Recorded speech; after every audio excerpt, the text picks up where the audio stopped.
Norway की राजधानी Oslo के एयरपोर्ट पर हुआ ईमानदारी का टेस्ट, ईमानदारी की परीक्षा यानी दी ऑनेस्टी टेस्ट। क्या लगता है आपको, क्या रहा नतीजा?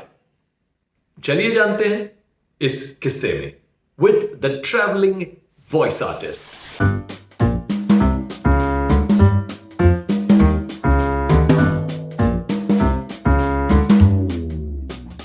हेलो एवरीवन, कैसे हैं आप लोग? मैं हूं दर्पण द ट्रैवलिंग वॉइस आर्टिस्ट। आइए मेरे साथ एक और किस्सा सुनते हैं मेरे ट्रैवल के एक्सपीरियंसेस का, यानी जो मैं दुनिया भर में सफर करता हूं उस दौरान दुनिया को देखने का जो नजरिया मेरा बनता है, जो मेरे अनुभव, मेरे तजुर्बे होते हैं, उनको मैं पिरोता हूं द ट्रैवलिंग वॉइस आर्टिस्ट के इन वीडियोस में। आज मैं आपको बताऊंगा एक बड़ा ही कमाल का किस्सा जो हुआ था कुछ साल पहले नॉर्वे की राजधानी ओस्लो के एयरपोर्ट पर।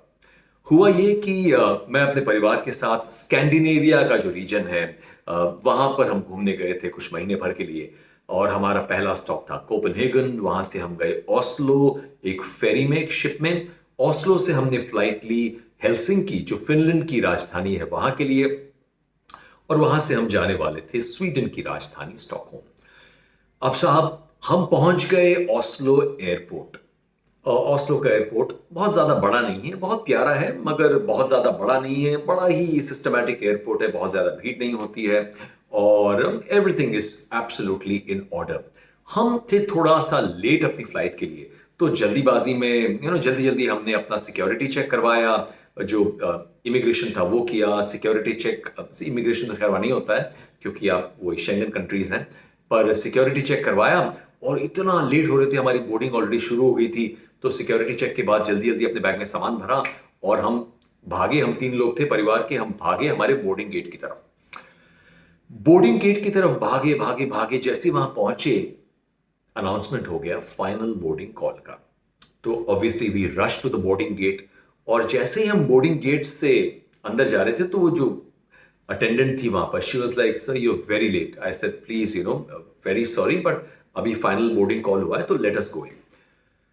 अब जैसे ही हम लोग उस लाइन में एंटर हुए, ज्यादा लोग थे नहीं क्योंकि ज्यादातर लोग अंदर चले गए थे प्लेन में, हम 4-5 लोग ही बाकी थे। जैसे ही उस लाइन में, जैसे ही मैं उस काउंटर की तरफ पहुंचा जहां पर पासपोर्ट स्टैम्प करके आपको प्लेन के अंदर भेजा जाता है, मेरा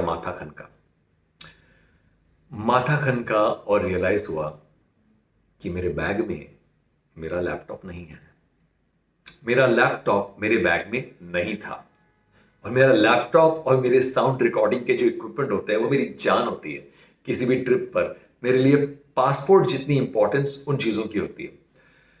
अब हम सब हालत खराब, लिटरली चेहरे का रंग उड़ गया। और हम वहां पर प्लेन में एंटर हो रहे थे तो सोचा क्या हुआ, लैपटॉप कैसे चला गया, कहां रह गया।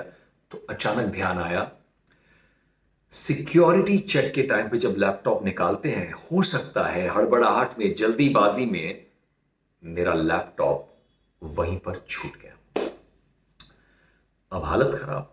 अब अपन ठहरे देसी लोग, सबसे पहला ख्याल क्या आता है मन में? ये कि कोई ना कोई तो ले गया होगा अब तक लैपटॉप। यार लैपटॉप जैसी चीज को कौन छोड़ता है? अब मैं क्या करूं? तो हाथ पांव ढीले हो गए क्योंकि यार लैपटॉप गुम जाना बहुत बड़ी बात होती है। तो मैंने, वो जो काउंटर पे लड़की थी, मैंने उसको बहुत रिक्वेस्ट किया। मैंने बताया कि भाई मेरा लैपटॉप शायद सिक्योरिटी के वहाँ रह गया है और मुझे पता है कि शायद नहीं मिलेगा, पर मैं एक बार जाकर देखना चाहता हूँ। मैंने बहुत मिन्नतें की। तो उन्होंने ये कहा कि आपकी फैमिली के बाकी 2 लोग प्लेन में बोर्डिंग कर लें, आपको 5 मिनट है, आप जाकर देखिए। अगर मिले आपको तो ठीक है, नहीं मिले तो आप वापस आइए, वरना आपको बोर्डिंग नहीं मिलेगी।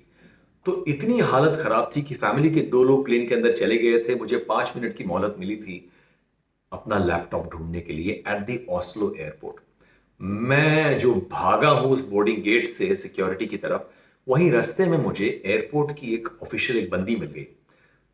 तो वो लोग बड़े कंसर्न होते हैं, बड़ा ध्यान रखते हैं। तो उन्होंने मुझे रोक के पूछा कि व्हाट्स द प्रॉब्लम। मैंने उनको बताया कि मेरा लैपटॉप शायद कहीं रह गया है एयरपोर्ट पर, पता नहीं कहां, पर कहीं रह गया है। तो मैं सबसे पहले सिक्योरिटी गेट की तरफ जा रहा हूं। You know what she told me? She said, sir relax, if the laptop is anywhere at the airport, you will not lose it. The laptop will be where it is because this is Norway. उसकी इस line ने मुझे इतना आश्वस्त किया, पर मैंने ये भी देखा कि भैया घड़ी का कांटा बढ़ते जा रहा है और 3-4 मिनट ही बाकी है, मुझे वापस पहुंचना है। That lady, that girl ran with me. हम दोनों ऐसे भागे जैसे पीछे पुलिस पड़ी हो। हम भागे उस सिक्योरिटी का जो एरिया होता है जहां पर बैग चेकिंग होती है, वहां गए, वहां पहुंचा, ब्रेथलेस था एकदम। वहां पहुंच के मैं इतना हैरान परेशान था, आई वॉज लिटरली शिवरिंग। तो मैंने उस बंदे, किसी एक सिक्योरिटी वाले से पूछा कि ऐसा ऐसा है, I did my security check 10 minutes back, 10-15 minutes back, I think I left my laptop here and I'm very scared. Any chance of me getting it back? That guy, the security guy, had such a calm, smiling face. He said, "Sir, don't worry. If your laptop was left here, it will not go anywhere." He called the other guy, asked him. They went with me to the locker where they keep, इस तरह की चीजें, lost items. Opened the locker and my laptop was there. He asked me a simple question. He said, "Sir, do you have any identity that this laptop belongs to you?" I said, यार identity तो मेरे पास कुछ है नहीं, मेरा bag तो मेरी family के साथ अंदर है, मेरे पास मेरा पासपोर्ट था, बट पासपोर्ट से ये नहीं पता चलेगा कि ये लैपटॉप मेरा है। उसने लैपटॉप खोला।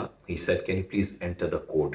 पासवर्ड एंटर किया। जैसे ही मैंने पासवर्ड एंटर किया, he said, "Sir, take the laptop." और मेरी जान में जान आई, और मुझे इतनी कमाल की फीलिंग आई। उस बंदे ने मुझसे क्या कहा? He said, "Sir, do not forget, this is Norway. Nothing gets stolen here." यहां पर कोई चीज चोरी नहीं होती। अगर आप इसको बीच सड़क में भी छोड़, he said, "Even if you had left the laptop in the middle of the road, और आप 4 घंटे बाद भी आते, आपको लैपटॉप वहीं पर मिलता." That, he said, is the beauty of Norway. हम जिस देश से आते हैं, हमारा देश बहुत महान है, इसमें कोई दो राय नहीं है, मगर चीज़ें जब गुम जाती हैं या सड़क पे रह जाती है, मोबाइल हो, लैपटॉप हो, बहुत कम बार ऐसा होता है कि वो मिलती हैं। और जब मिलती हैं तो हमें बड़ा अचरज होता है, बड़ा सरप्राइज होता है कि यार ये बंदा इतना ऑनेस्ट है। हमारे लिए जो चीज़ सरप्राइज की बात है, उस देश के लिए वो एक नॉर्म है, यानी वो वहाँ पर आम बात है। और मैंने उसको बहुत थैंक किया, हाथ मिलाया, और मेरी जान में जान आई। The laptop was there. और फिर मैं और वो लड़की, एयरपोर्ट की लड़की, हम दोनों वापस भागे। She said, "I will come with you to ensure that you board the flight." Boarding gate बंद हो चुका था, वहां पर कोई नहीं था।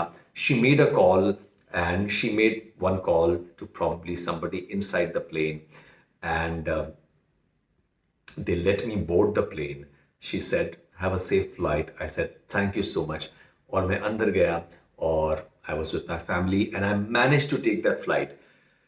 तो ये एक तरीके से ऑस्लो एयरपोर्ट का ईमानदारी का परीक्षण या ऑनेस्टी टेस्ट ही था, जो उस एयरपोर्ट ने फ्लाइंग कलर्स के साथ पास किया। And one more rich experience was added to my travel experiences. और जैसा मैं हमेशा कहता हूँ, ये दुनिया बहुत खूबसूरत है एंड लोग बहुत प्यारे हैं। Trust people, have faith, and traveling teaches you both these things. और मेरे सफ़र के दौरान मैंने बहुत कमाल के लेसन सीखे हैं। उनमें से एक लेसन ये भी है कि दुनिया में बहुत ईमानदार लोग हैं, और have faith, but at the same time do not be negligent. अगली बार जब आप फ्लाइट को लेने की जल्दी में हो और आपका फाइनल बोर्डिंग कॉल अनाउंस किया जा चुका हो, तब भी बैग स्क्रीनिंग के बाद में अपना लैपटॉप बैग में डालना मत भूलिए। वो दिन है और आज का दिन है, मैंने कभी ये गलती वापस नहीं की। पर ये भी बड़े कमाल के किस्से हैं, बड़े कमाल के अनुभव हैं, जो आपके ज़हन में हमेशा रह जाते हैं।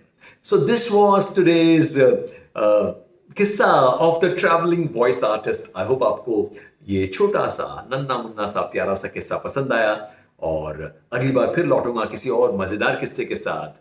तब तक के लिए अपना ध्यान रखिए। Take care and all the best. Bye bye.